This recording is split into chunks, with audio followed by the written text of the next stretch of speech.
जहरीली शराब से मारने का जो षड्यंत्र है उसमें ये लोग कामयाब हैं। ये संरक्षण भी देते हैं, उसके जरिए राजनीतिक फंडिंग भी हासिल करते हैं। तो ये कहना कि बिहार में शराब नहीं बिकती है तो फिर लोग पीते कैसे हैं और मिलता कैसे है। बिहार में शराबबंदी कागजों में बंद है। बिहार में शराबबंदी कागजों में बंद है।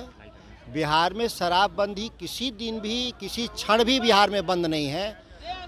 आप बिहार में खबरें तो हमेशा रोज ही बनती हैं, क्योंकि हजारों लोग, गरीब लोग जो समाज के अंतिम पायदान पे लोग हैं, वह जेल में पकड़े जाते हैं।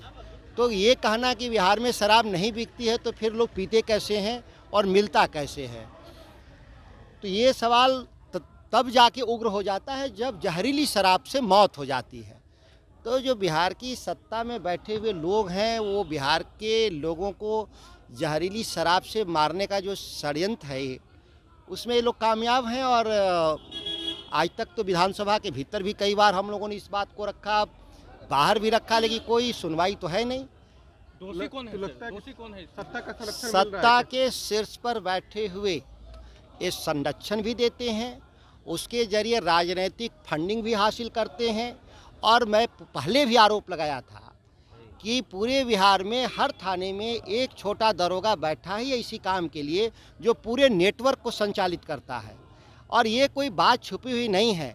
आप बिहार के किसी कोने में, इसी कैंपस के भीतर में, मैं शराब की बोतल, दर्जनों बोतल मैंने ही उद्भेदन किया था उस कोने पर, इसी कैंपस के भीतर। आज तक जांच का रिपोर्ट आया, जब अति सुरक्षित एरिया जो बिहार विधान परिषद का पूरा एरिया है, उसमें दर्जनों बोतल, आप ही लोग उस खबर को दिखाए भी थे। और आज तक उस जांच रिपोर्ट का क्या हुआ? कहीं कुछ नहीं कार्रवाई। संशोधन होना चाहिए।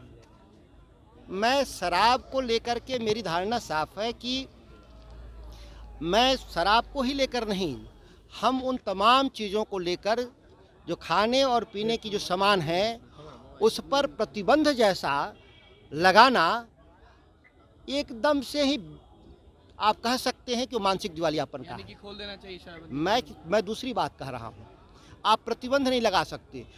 आप अवेयरनेस के जरिए उनको लोगों को काउंसलिंग के जरिए शराब पीने की जो सिस्टम है उसको आप समझाना चाहिए कि स्वास्थ्य के लिए हानिकारक है।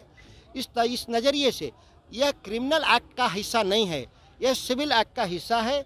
और बहुत सारे चीज़ ऐसे हैं जो गलत हैं, लेकिन उस सभी चीज़ों के लिए जेल भेजना ये जायज़ नहीं है।